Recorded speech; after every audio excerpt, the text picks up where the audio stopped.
High বন্ধুরা, আজকে করব পুঁইশাক ঘন্ট। বাগানে জল জমে সব পুঁইশাকগুলো পচে যাচ্ছিল।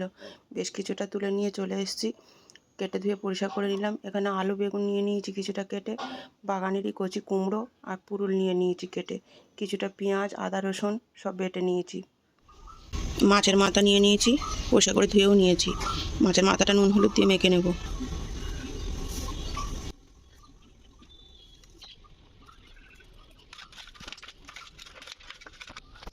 মাছের মাথাটা ভালো করে মেখে নিয়েছি।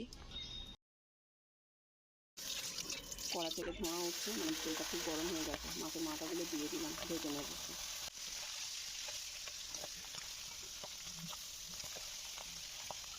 মাছের মাথাগুলো ভালো করে ভেজে নিয়েছি, আর তুলে নেব।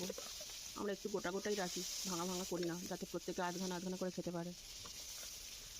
আর তাছাড়া কাঁটা তো ভেঙে গুঁড়ো হয়ে গেলে আমার মেয়ে অশান্তি করে খেতে বসে। মাছ ভাজার ওই তেলের মধ্যেই 5 ফোড়ন, শুকনো লঙ্কা, তেজপাতা দিয়ে দিলাম। ফোড়নটা হালকা ভেজে নিয়ে পেঁয়াজটা দিয়ে দিলাম। পেঁয়াজটা বেশ কিছুক্ষণ ভেজে নিয়েছি, খুব ভালো করে ভাজা হয়নি, হালকা করে একটু ভেজে নিয়েছি। আদা রসুন বাটা দিয়ে দিলাম।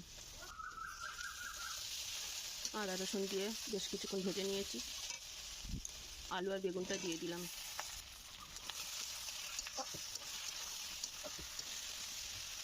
আলু বেগুন দিয়ে কিছুক্ষণ ভাজার পর কচি কুমড়ো আর গাছের পুরুল দিয়ে দিলাম। স্বাদ মতো নুন, স্বাদ মতো লঙ্কা গুঁড়ো,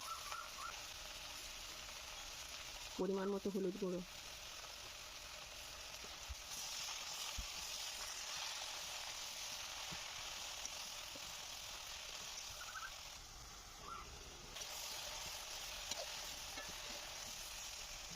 এক চামচ জিরে গুঁড়ো, 1 চামচ ধনে গুঁড়ো।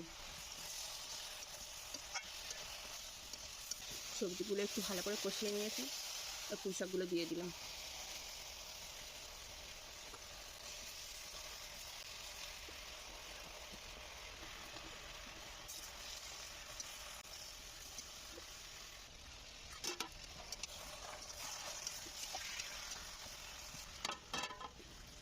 স্বাদ মতো একটু চিনি দিয়ে দিলাম।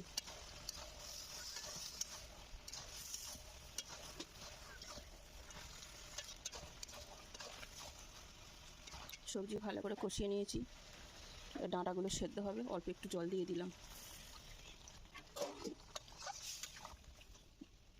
10 মিনিটের জন্য ঢাকা দিয়ে দিলাম।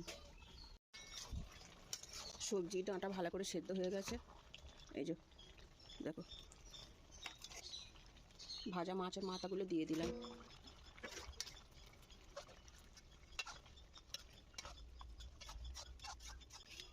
আর 5 থেকে 10 মিনিট এরকমভাবে হালকা অল্প জাল দিয়ে দিয়ে নাড়তে থাকবো, তাহলে মাছের মাথাটা ভালো করে সেদ্ধ হয়ে যাবে।